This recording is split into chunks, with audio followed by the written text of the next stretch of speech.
Yes, Ray. I'm not coming into work today. Why not? I'm not going to tell you. Boy, you're actually calling, though. No, I'm not calling either. Let's restart.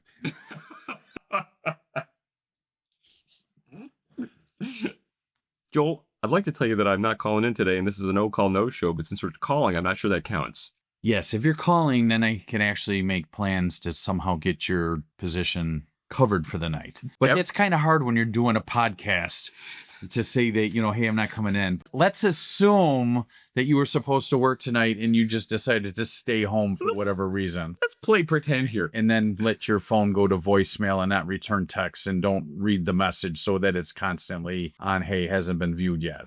Every owner that's listening to this right now knows exactly what a no-call, no-show is. Somebody might be stepping in, though, and it might be... I pity the fool, then, if that's the case. They don't know what they're getting into. Oh, my goodness, you haven't owned a cleaning business yet if you haven't dealt with a no-call, no-show. Thank you, Mr. T. Describe the no-call, no-show. I know that you've had these conversations with owners. How do you deal with that? Sometimes punting is a very good option. No call, no shows. Those are the times that you think all the work is covered. You get all your call-ins all day. You make arrangements with extra staff to be able to cover, whether it's you've got extra floaters, however you're going to cover that. Maybe it's people within the building that are going to help backfill the labor or whatever. And then, you're cruising along and it's like, wait a minute, John hasn't checked in yet over at ABC Company. And you try to call John and it goes to voicemail. And then you text John and it stays unread. John isn't responding to you. So now you're in the middle of already a crisis situation because you're trying to get everything else covered. And now you got to go over to ABC Company that you had not planned on doing. And only to find that John's not there. A true no-call, no-show. And that's if you're on top of things, because there's sometimes people make the false assumption that, okay, John, maybe his phone's turned off, or John just didn't check in tonight, and they just let it slide because John's never missed time. But in the morning, you get that text message after you've been out till 4 a.m., making sure the work got done, and you get that call or that text message at 6 a.m., my building wasn't cleaned. So no call, no shows can be the death of your company. You really have to stay on top of all those that are supposed to be in, actually in. Are they in at the jobs that they're supposed to be? Things have gotten easier in today's day and age than when I first started in this industry because you physically had to go there. Mm-hmm. And with a lot of the software packages that are out there now, you can kind of see when somebody is where they say they're supposed to with geofencing. Can I ask a question about that? Yes. And because of your length of time, this is me not calling you old, because of your length of time in the industry, was the no-call, no-show as big a problem 15 years ago as it is now?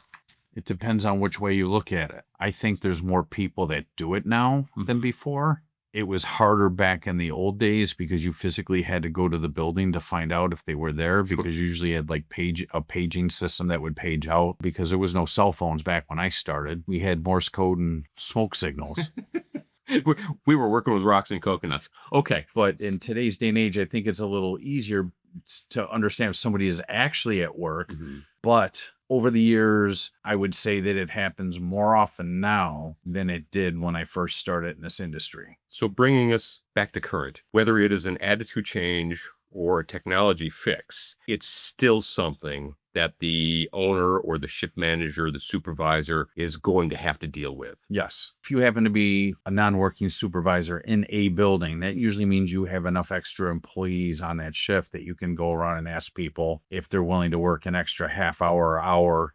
If you work out an arrangement with them where, okay, you work an hour, you'll get double time for the extra hour just for the help. When it's a building where it's only one person, it's a little harder. Now you got to pull somebody from another building to move over, and now that gets tricky because you got to pay mileage or you got to pay time equivalent as long as it's better than the mileage that they would have gotten. So each state has its own idiosyncrasies in their laws about how to do it. It does become a little bit more difficult. Some companies have even gone as far as they have what they call a floater or a troubleshooter that maybe rides around with a area supervisor and area manager. And if they find a problem, they drop that person off to take care of that building, go check on other stuff, and then they come and they pick up that person.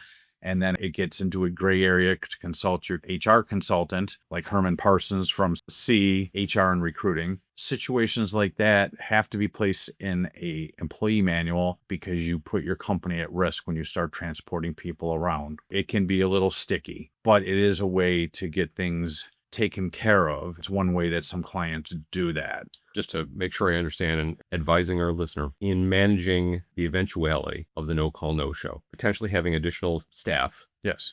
To travel around, hit trouble areas, needing to budget for that in how you handle HR. That's a great call. I would assume then following up with the customer, whether it was you just heard about it from them or it was overnight and maybe it was so late you didn't get a chance to do the cleaning until the next day. Do you preemptively call them? Well, yeah. Say it's a 1 day a week account. It didn't get cleaned on the night that it should have. You found out too late in the evening to be able to get it done because there are buildings out there that automatically alarm. And if you're too late in finding out, you might not get anything done. If you can get in before that automatic alarm, we have the things kind of like, where are the major complaints? Okay, we're going to punch up the restrooms. We're going to check the paper supplies to make sure they're not going to run out. We're going to empty the trash in the main areas that we can, or as much of the trash as that we can, to at least give it the look that something was done. And then, yes, you need to contact that client via email or whatever systems that you have in place that says, hey, we realize you were supposed to be cleaned on Monday. We realized late somebody wasn't. We kind of lickety-splitted it, but we'll be back tomorrow to fix it. Okay. All right. Well, that's a great way to take responsibility. Joel, thank you so much for offering the cleaning company owner some strategies and tactics on how to handle no-call, no-shows. You're welcome, because it is not an easy topic to deal with.